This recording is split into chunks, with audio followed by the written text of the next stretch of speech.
Rencontré le président Touadéra il y a quelques semaines à Bruxelles. Nous avons longuement, vous vous en doutez, puisque moi j'anime le lobby pro-russe en Afrique et en Europe, vous vous doutez que nous avons longuement discuté de la Russie. Il m'a très bien fait comprendre ça. Il m'a dit, nous ne voulons pas remplacer un bloc par un autre, nous n'en avons pas les moyens. C'est le même problème au Mali qu'en Centrafrique.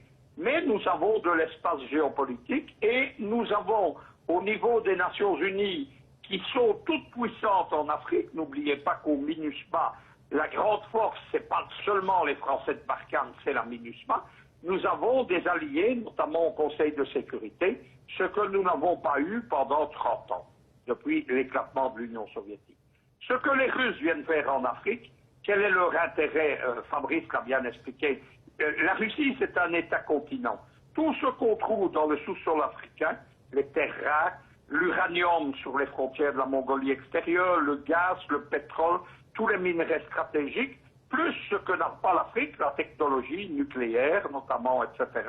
La Russie, là. La Russie, elle vient là parce qu'elle a l'ambition de redevenir une grande puissance mondiale et que pour ce faire, il ne faut pas que les Occidentaux recolonisent l'Afrique. L'Afrique, c'est l'enjeu de la future Troisième Guerre mondiale. Qu'est-ce que les Russes viennent faire? Ils viennent s'installer géopolitiquement, ils offrent des capacités de reconstruction des États africains.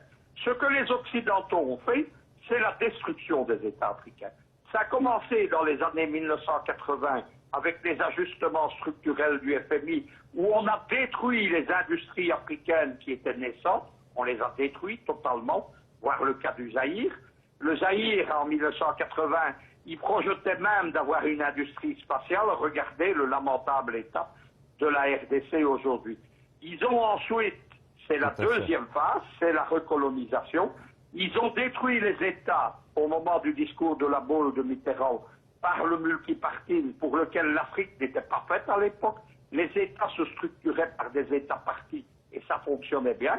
Et troisième vague à partir de 2007, création de l'Africom, printemps africain, etc., c'est la recolonisation de l'Afrique, la destruction des États par le chaos.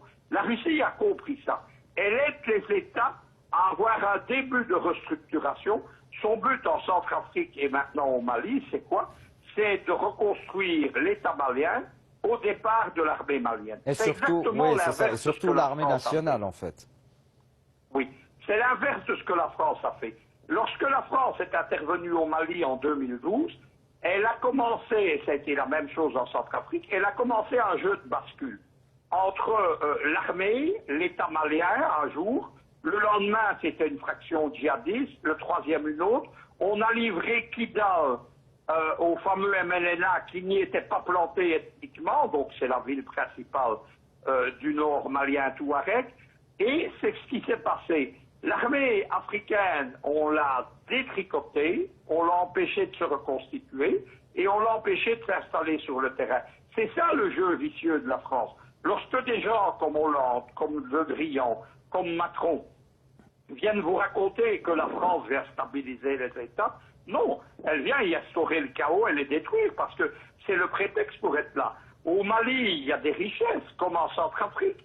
Il y a en Centrafrique les diamants, il y a l'uranium, au Mali il y a aussi de l'uranium. Même chose. Derrière la France-Afrique, en fait, il y a des multinationales, c'est comme ça depuis le début. Les deux plus grandes étant Elf, devenue Total pour le pétrole et le gaz, et Areva pour l'uranium. La France est exportatrice d'uranium et de centrales nucléaires. Il n'y a pas une goutte d'uranium en France. C'est ça qu'il faut comprendre. Oui. Et donc la France a besoin du prétexte. Ce prétexte, c'est le chaos. Ce sont les différents terrorismes islamiques. Et ce sont les guerres ethniques. Mais tout ça est le produit, l'ambassadeur Richard Normand l'explique bien dans son livre, c'est le produit de la politique criminelle, moi je n'hésite pas à le dire, du gouvernement français, et singulièrement aujourd'hui de Macron, qui a en plus le vice, parce qu'il n'y a pas d'autre terme, de vendre sa nouvelle France-Afrique 2.0 comme quelque chose qui est là pour aider les Africains. Monsieur Béor, est-ce que vous êtes avec nous toujours? Vous m'entendez? Oui, je suis là. En fait, on a vu aussi au Niger, enfin on parle aussi du Niger parce qu'il faut partie des pays donc du G5 Sahel, mais le président donc Issoufou avait demandé, avait appelé, tout comme le ministre des Affaires étrangères burkinabé d'ailleurs, à une coalition internationale, à la formation donc de cette coalition internationale, donc entre la France, les États-Unis, l'Allemagne entre autres, comme l'a dit Monsieur Michel, au sein du Niger. Mais est-ce que donc cette arrivée russe au Mali risquerait d'interférer donc cette fameuse coalition internationale que, soi-disant, on va dire que le Niger et le Burkina demandent à mettre en place dans leur pays? C'est antinomique. Je prends juste un parallèle avec la Syrie. On parle de coalition internationale contre Daesh, mais ce ne sont que les Occidentaux et ses alliés des pays arabes. En cas précis, c'est exactement la même chose. Coalition qui se bat contre quelque chose en Syrie, c'est soi-disant contre Daesh, mais qui n'a combattu que vers la fin, lorsque la Russie avait fait la plupart du travail. Et aujourd'hui, c'est la même chose. On parle de coalition internationale. On peut dire aussi la Russie associée donc aux pays de la région. Oui, alors si c'est la volonté des pays africains, je leur souhaite bonne chance pour que ces pays puissent travailler ensemble. Sinon, comme l'a indiqué Luc Michel, ils n'ont effectivement pas le même agenda et les mêmes objectifs. Donc, des militaires venant pour déstabiliser, déstructurer un État et d'autres pour, à partir de l'armée nationale des pays, de reconstruire les États, une infrastructure de stabilité, de sécurité pour valider une souveraineté. Évidemment, c'est antinomique. Ça ne pourra pas fonctionner, cette puissance, mais surtout, appeler une coalition internationale alors que la solution dès le début était présente, qui était cette coalition militaire africaine, aujourd'hui, il faudrait simplement la remettre en place, puisque ça permettrait à ces pays de se dégager et de respecter cette souveraineté africaine qu'ils réclament tant, qu'ils disent vouloir défendre. Je parle ici de ces pays occidentaux, mais évidemment, toutes leurs actions sont faites pour éviter une solution africaine, un problème africain, pour justifier leur présence. Donc, voir une coalition internationale, c'est-à-dire les pays occidentaux et la Russie en même temps, c'est un peu comme croire au Père Noël. Tout à fait. Monsieur Michel, une dernière question pour vous. La région de l'Iptako, on a l'impression depuis l'Iran en fait qu'elle est très convoitée donc par l'Occident. Que pouvez-vous nous dire en fait sur cette région? C'est-à-dire qu'il y a toujours eu des plans de démembrement des États africains depuis la chute de la Libye. Il y en avait un pour la Libye, il y en a un pour le Mali, il y en a un pour la Centrafrique.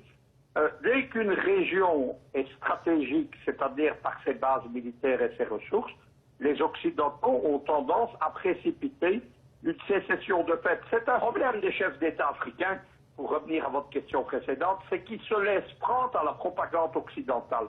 Ils voient Bush qui fait une coalition soi-disant contre le terrorisme, Bush 2, puis ils voient Trump qui annonce une coalition, ils annoncent tous des choses comme ça, et ils pensent que c'est la solution. Le problème des États africains, c'est qu'ils n'ont pas les moyens de cette force multinationale. C'est comme ça que les Occidentaux se sont emparés du G5 Sahel, qui au départ était une idée tchadienne, pour créer un embryon d'armée transnationale africaine. C'est une façon de les neutraliser, et on est même arrivé à quelque chose dans le cas du G5 Sahel. On a vu que les Américains ont introduit le loup saoudien dans la bergerie, qui d'un côté subsidie les groupes djihadistes en Afrique, mais de l'autre côté est venu financer le G5 Sahel. Tout ça, c'est pour faire perdurer des situations de crise. Regardez le cas du Congo, les crises ouvertes dans les années 90, elles sont toujours là. Les casques bleus n'ont rien réussi en 25 ou 30 ans. Oui, les sources internationales ne servent à rien, c'est ça. Le chaos permet l'implantation occidentale, le terrorisme, le djihadisme permet l'ingérence occidentale, et cette ingérence, elle repose principalement sur les bases militaires, les missions militaires, les forces d'intervention, ce qui empêche les États africains non seulement de se restructurer, mais surtout d'introduire un dialogue national pour faire la paix. Au Burundi, c'est ce que les camarades burundais ont fait. Ils ont un dialogue national, ils ont résolu le problème du terrorisme, ils ont résolu toute une série de problèmes, et les Occidentaux essayent de relancer la machine de nouveau maintenant au niveau des Nations Unies, etc. C'est là que les Russes et les Chinois, depuis 5 ans, mettent un coup d'arrêt à cette politique vicieuse occidentale. Merci, Monsieur Michel. Ça va être le mot pour la fin. Merci beaucoup, Monsieur de Béor, donc, de nous avoir accompagnés durant l'émission. Quant à vous, je vous souhaite une excellente semaine à toutes et à tous et je vous retrouve la semaine prochaine pour ce débat sur l'Afrique.